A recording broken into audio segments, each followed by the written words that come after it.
Family security is easy to spot in my life. I enjoy it with my family, my wife and my children. I also enjoy it with my family of origin, my mom and my dad, my brother. We know who we are to each other. It's not all sunshine, roses, but we know who we are.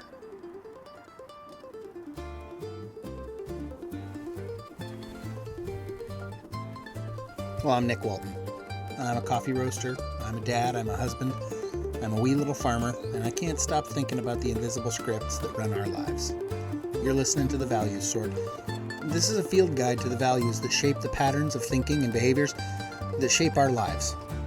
This is essay number 54, Family Security.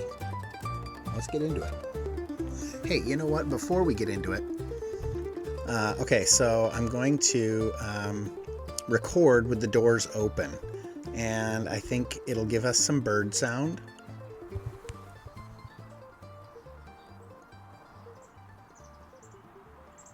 I don't know if you can hear those birds.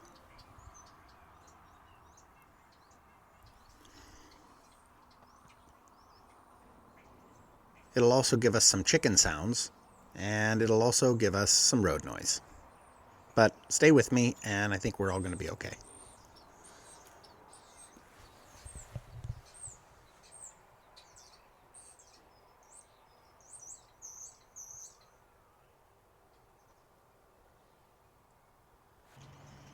I've said it before, but it feels germane again.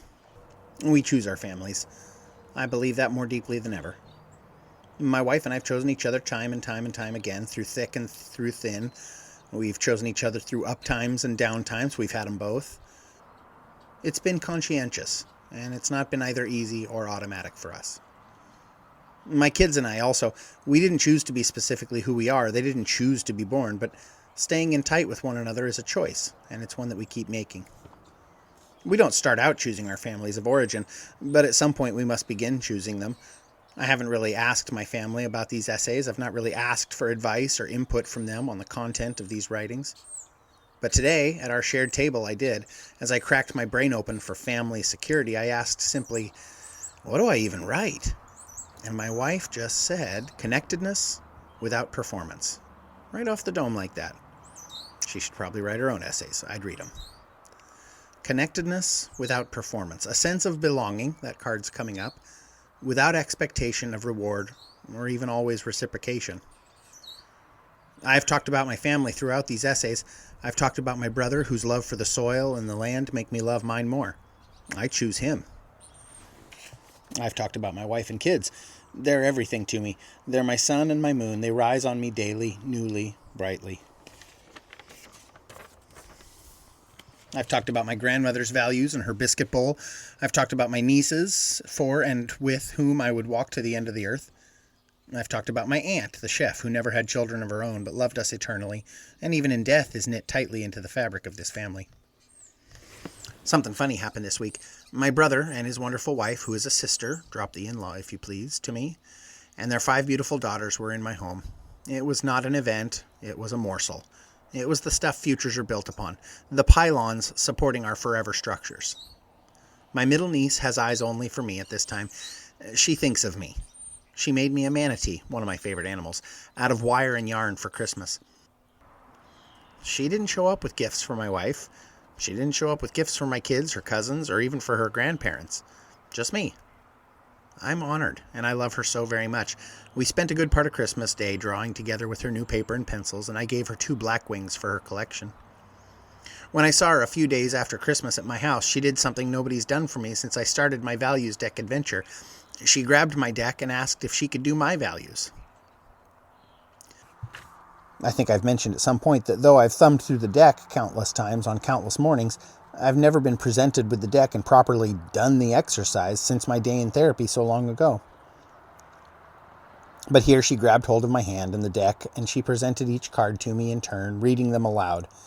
It was a beautiful expression of love for me. She knows how much this means to me, and she wants to be a part of it. We are choosing each other. It was a really beautiful experience because she has done it with me several times.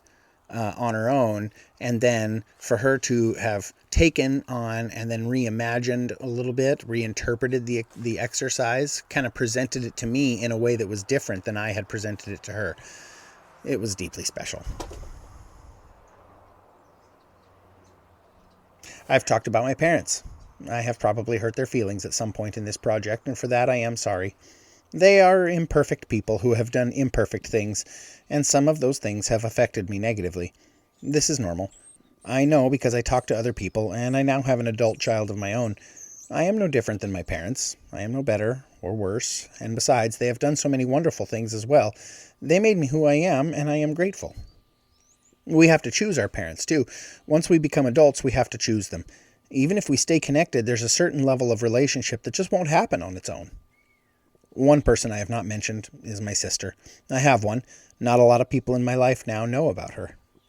She's far away from me. I believe she is physically far from me, living in another state of mind. She is insecure in our family and has chosen to withdraw for her own sense of self-preservation. I am bereft. There's a piece of me that will always roam a stretch of wilderness longing for her, but I'm not angry at her for withdrawing. I understand some of the reasons, and I think that there's probably a lot more that I don't understand. I think about her every day, though, and there's an element of family security that is dashed because of the great weight of knowledge that this estrangement brings. I say it again, we must choose our families. And sometimes we don't choose the ones we're biologically connected to, and sometimes that hurts. Now, my sister is quite savvy. I have not blocked her on my social media apps, nor have I changed my telephone number in the last 25 years. I email her on an old email address periodically when something big happens in my life. I assume she reads my words, but I don't know. I wish to be a person with whom she might feel secure one day, if she ever wanted to. It's entirely possible that she's reading these words now. Nevertheless, I am overwhelmingly blessed in my life with relationships. The people I've married, the nieces who adore me, my children to whom I'm so devoted, and my closest circle of friends who care for me. I am compelled to learn from their example, to be a better friend, a better husband, a better dad, a better uncle, to foster and be ready to expend father, uncle, friend energy for anyone who might need it, any time they might need it. And that requires me to be deeply and firmly rooted in family, in community. It requires me to be deeply rooted in my little values tree. On my little values tree, our roots are the representation of our values. They're fed by the rain and the sun, and they're informed by the mycorrhiza of our community. Mycorrhiza are symbiotic partnerships between fungal networks and plants' root systems that benefit both organisms. In fact, they blur the lines between organisms. They allow plants to share water and nutrients and even information. One tree can talk to another. Mycorrhiza make this community possible. It's a very beautiful thing. Family security is really, like my wife said, just connectedness without performance. It's connectedness for the sake of itself, and I am insurmountably endowed with a deep sense of security in my relationships. I am glad. I am satisfied. And I feel the missing mycorrhiza of my sister acutely.